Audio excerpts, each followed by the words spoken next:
A little bit of something different here today. On my Patreon, I put out a question, and I want to try to do this once a month for everybody who is subscribed on Patreon and helps out this channel. You can ask any question you want about life, about weather. I really don't care, but I'll do my best to answer it. So if you want to check that out, our Patreon, check out the link down below. But let's get into this.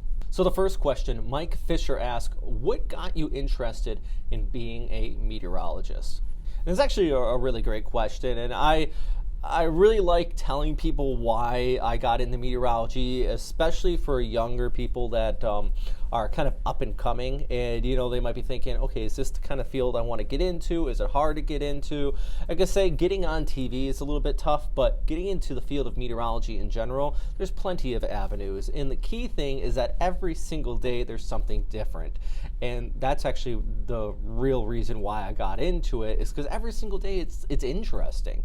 Even if you're talking about just your local weather under high pressure, there's always something unique. There's always something micro scale. The atmosphere is so complex, and the other thing is it's science, but it's still an evolving science in the essence that we have a general idea of what makes everything work in meteorology, but even in my studies in the Western Pacific, there's things that I'm learning that is going into the general consensus of forecasting out there. You can do a million jobs, and some jobs is just one day after another, but for me, I always was interested in weather. I was that kid that just ran outside in the middle of a thunderstorm and looked up, and I was absolutely excited about it.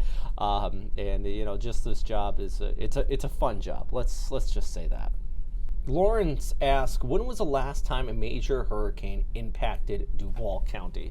Now, for those of you who are unaware, Duval County is where I live right now. It's in Jacksonville, Florida, and major hurricanes don't hit here too often. If you ever look at a map of Jacksonville, it's actually kind of in the middle of the U along the eastern seaboard. So anytime we get a storm coming in from the south, or basically from the southeast or west, there's always a landmass that kind of interrupts them. So over the last few years, of course, we had Hurricane Irma, which brought some damage. Hurricane Matthew as well caused plenty of coastal flooding. That's where this meme came from, the classic Florida man. That was Hurricane Matthew in Jacksonville, Florida. But the last time the city was hit by a straight up major hurricane, you have to go all the way back to Hurricane Dora in 1964. Now, what was unique about this storm is that, I mentioned that if a storm comes in from the west or the southeast, they hit land masses. Well, this one, it came in straight in from the east right at Jacksonville, and caused some pretty decent flooding once it came on shore because,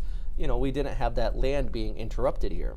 The highest wind speeds were estimated at that time to be at 134 miles per hour. It did cause a surge along the coast and even up the river into downtown Jacksonville, and 5 fatalities were recorded with that storm. But that was the most intense storm system to hit Duval County on record. So it is pretty interesting. We don't get a lot of big storms here just because of the layout, but it's not like it's impossible by any means.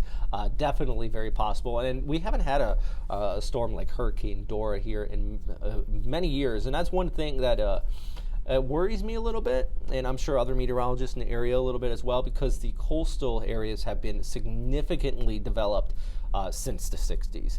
And got these $1 million homes out there, and if they get hit straight on with a Category 4, Category 5 type storm, it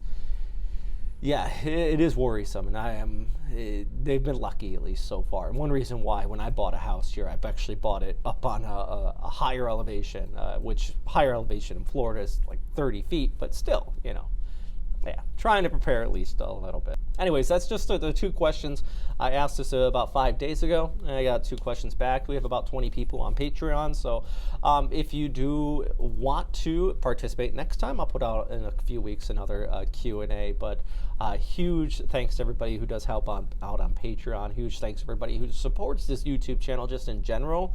You guys are all legends, and right now we're upwards of 40,000 subscribers, which I know in other YouTube channels and other people, they say, okay, 40,000 sounds like just minuscule and small compared to some of the bigger channels, but the one thing I have noticed, it's 40,000 very loyal subscribers, And I think that makes all the difference. So big thanks to everybody who helps out there. Anyways, I'm on my lunch break right now at the TV station, which is one of my few jobs. So I'm going to get back to doing that. Stay safe out there.